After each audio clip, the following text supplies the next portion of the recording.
qui ont déjà eu des boulots étudiants? Ouais. Est-ce qu'il y en a qui vont recommencer du début? Est-ce qu'il y en a ici qui ont fait des études? Non, mais on fait des blagues, mais c'est une question que je peux pas poser, on l'a dit, hein, ça se passe pas très bien. Il y a un silence un peu gênant comme ça met un coup dans le spectacle, c'est un peu dommage. Non, moi, j'ai fait plein de choses, entre autres, j'ai été tailleur de sapin, et cliché oblige, c'est comme la chemise à carreaux, t'as l'impression que c'est déductible, je sais pas. Et j'ai fait aussi un truc qui s'appelle le entretien de surface ou homme de ménage, bref, des métaphores pour dire que je torchais le cul des autres. Je nettoyais des édifices gouvernementaux, là. Et un des étés, j'ai eu un job de rêve, j'ai dû nettoyer les 4000 chaises de l'édifice gouvernemental. 4000 chaises en 4 mois, ça fait 1000 chaises par mois, ça fait 250 chaises par semaine, plus ou moins 6 chaises à l'heure. C'était tellement long qu'à côté de moi, Derek avait l'air de Jack Bauer. Je sais que la référence de Derek n'est pas neuve, mais comme j'ai fait de la promo sur Vivacité la première, je me dis, il y a peut-être des vieux dans la salle. On va en donner pour tout le monde, il n'y a pas de raison que tout le monde se sente parti. Et c'est pas évident comme boulot. Déjà, c'est chiant, 4000 chaises à nettoyer, mais en plus, c'est difficile. Parce que ça veut dire, si tu dois nettoyer les 4000 chaises, que tu dois faire lever 4000 fonctionnaires de leurs chaises et en faire bouger un seul. On sait que c'est pas évident, quoi. Donc, 4000, pas facile. Et j'ai appris un truc, c'est très vrai.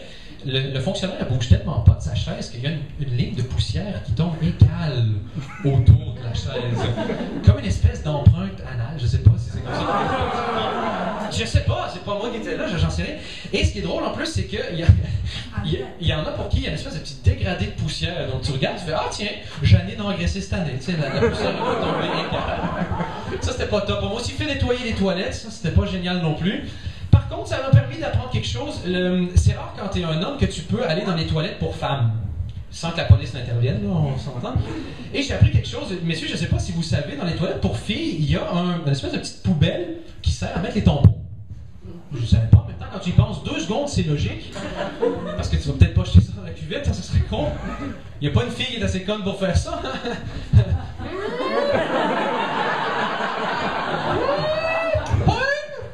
Donc un soir, je rentre dans une toilette où il y avait l'exception qui confirme la règle. Et j'ai vu je suis désolé de raconter ça, mais il faut vraiment le sortir du système. Ça faisait de toute évidence longtemps que le crime avait été commis. Comment je pourrais dire ça sans être trop dégueulasse? Est-ce qu'il y en a qui ont déjà vu Ghostbusters 2? Big Bad Chamallow.